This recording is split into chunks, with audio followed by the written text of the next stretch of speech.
Assalamu alaikum everyone. This is D3 8th edition, chapter number 2, exercise 2B, और हम उसका कर रहे हैं क्वेश्चन नंबर 7. ओके, ग्राफ्स हैं. ऑब्वियसली ग्राफ्स बना बना कर थक गया हूँ मैं, तो बहरहाल बनाने तो हैं. कहते हैं the length of a side of a rectangle, नहीं, the length of a side and corresponding height of a triangle is okay. यानी कि मेरे पास लेंथ है ट्रायंगल की x+2 और उसकी हाइट है, लेंथ नहीं कहें इसको, बेस कह दें, ठीक है, बेस, और हाइट है इसकी x7 - x. Write down the formula for the area of the triangle in terms of x shown है. तो ओके, नो प्रॉब्लम, ये तो बहुत ईजी है. एरिया का फार्मूला होता है 1/2 बेस इंटू हाइट.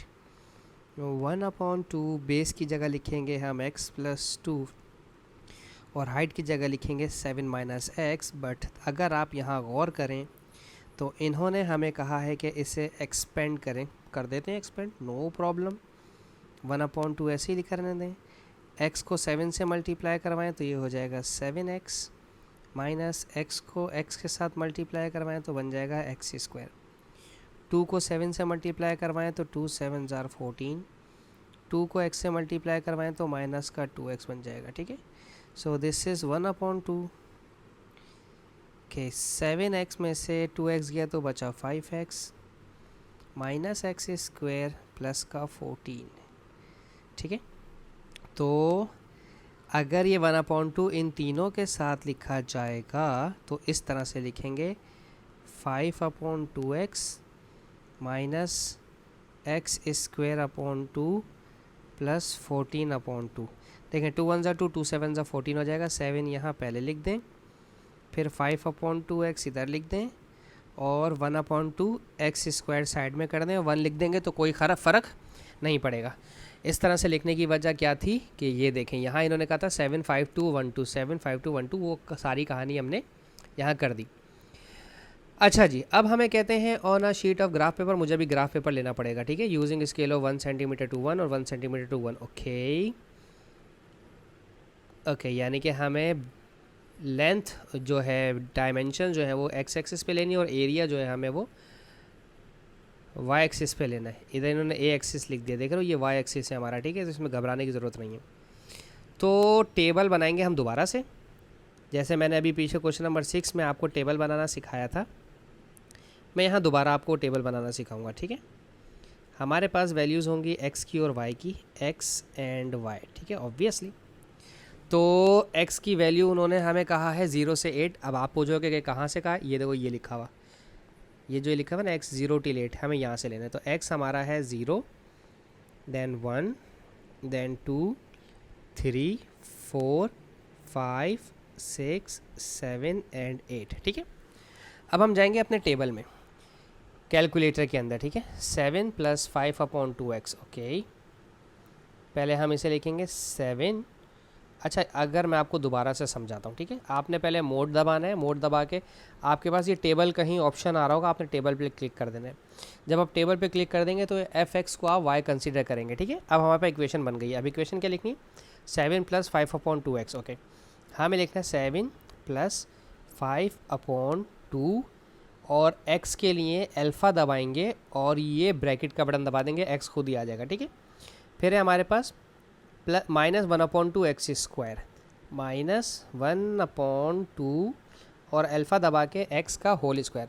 अच्छा, बाज़ औक़ात क्या करते हैं स्टूडेंट्स ना, 1/2 x², 2 के साथ ही लिख देते हैं. कैलकुलेटर में थोड़ा सा एरो का बटन प्रेस करके आगे ज़रूर चले जाइएगा प्लीज़, ठीक है, रिक्वेस्ट है आपसे. अब = प्रेस करेंगे, ये आ जाएगा gx का फंक्शन. इसे कुछ भी लिखने की ज़रूरत नहीं है, इसमें इधर 0 ही छोड़ दीजिएगा, ठीक है. = अब हमें स्टार्ट कहाँ से करना है, ऑब्वियसली 0 से करना है, क्योंकि x की वैल्यू 0 till 8 है. तो स्टार्ट 0 से करना है और 8 पर ख़त्म करना है.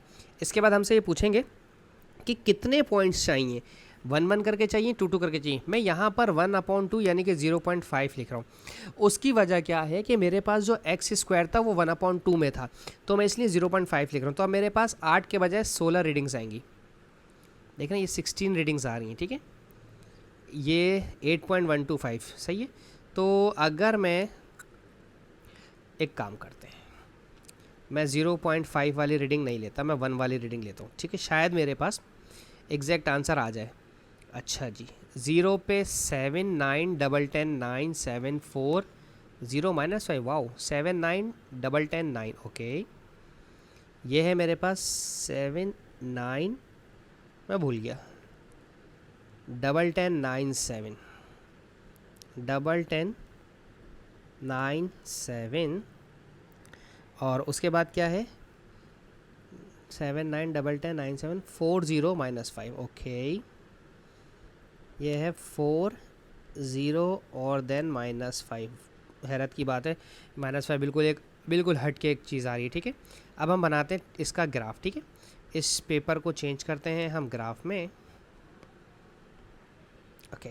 अब हमें y का नेगेटिव है भाई मेरे पास, यानी कि मुझे नीचे जाना पड़ेगा, और लेफ़्ट हैंड साइड पे नहीं जाऊंगा क्योंकि x एक्सिस मेरा लेफ़्ट हैंड साइड पर बिल्कुल भी नहीं है। जब x axis left hand side पे नहीं है तो हम लेफ़्ट हैंड साइड की रीडिंग भी नहीं लेंगे, ठीक है।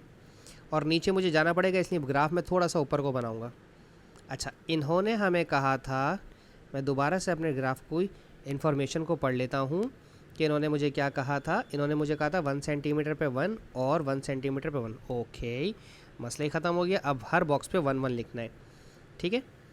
1 2 3 4 5 6 7 8, ठीक है, यहीं तक थे। 1 2 3 4 5 6 7 8 9 और 10, और -1 -2 -3 -4 और -5, मेरे पास -5 की वैल्यू भी मौजूद थी, इसलिए मुझे यहाँ पर -5 लेना पड़ रहा है मजबूरन, ठीक है। अच्छा, x का 0 y का 1, x का 0 नहीं, x का 0 y का 7 है, x का 0 y का 7 ये है मेरे पास, ठीक है, रेड लाइन नज़र आ रही है। x का 1 y का 9, ये x का 1 y का 9 यहाँ पर है। x का 2 और ये 10, ये यहाँ ऊपर आ गया। 3 पर भी 10, ओ ओ ओ, 4 पर 9, 5 पर 7, 6 पे 4, 7 पे 0 और 8 पे -5, ठीक है।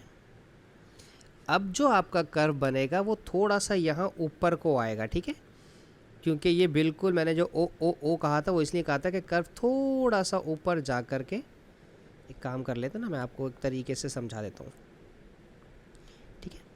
कर्व देखो मेरा थोड़ा सा ना यहाँ से ऊपर को जाएगा और फिर यूँ नीचे को बैंड हो जाएगा, सही है।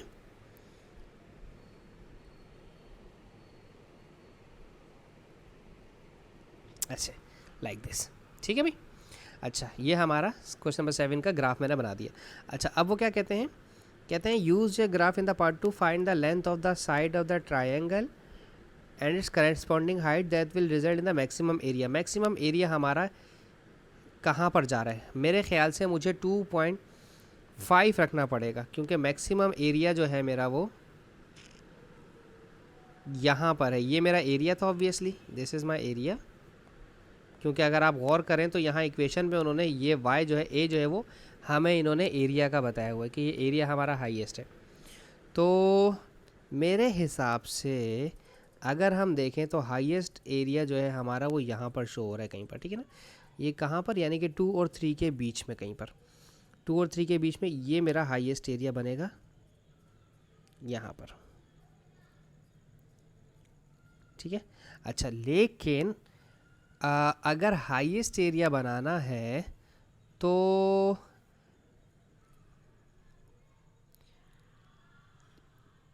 x जो ब्रेथ थी मेरी, बेस थी मेरी, वो थी मेरी x + 2, ठीक है, और जो हाइट थी मेरी वो थी x 7 - x, ठीक है। तो अगर मैंने 2.5 सेलेक्ट किया है x को, तो 2.5 + 2 कितना हो जाएगा, 4.5 सेंटीमीटर, ठीक है। तो बेस कितनी होनी चाहिए, 4.5 सेंटीमीटर, और हाइट के लिए 7 - x की जगह भी 2.5 रख दें। तो 7 में से 2.5 कितने गए, 7 में से 2 गए तो 5, और 5 में से 5 तो 4.5, ये भी 4.5 सेंटीमीटर।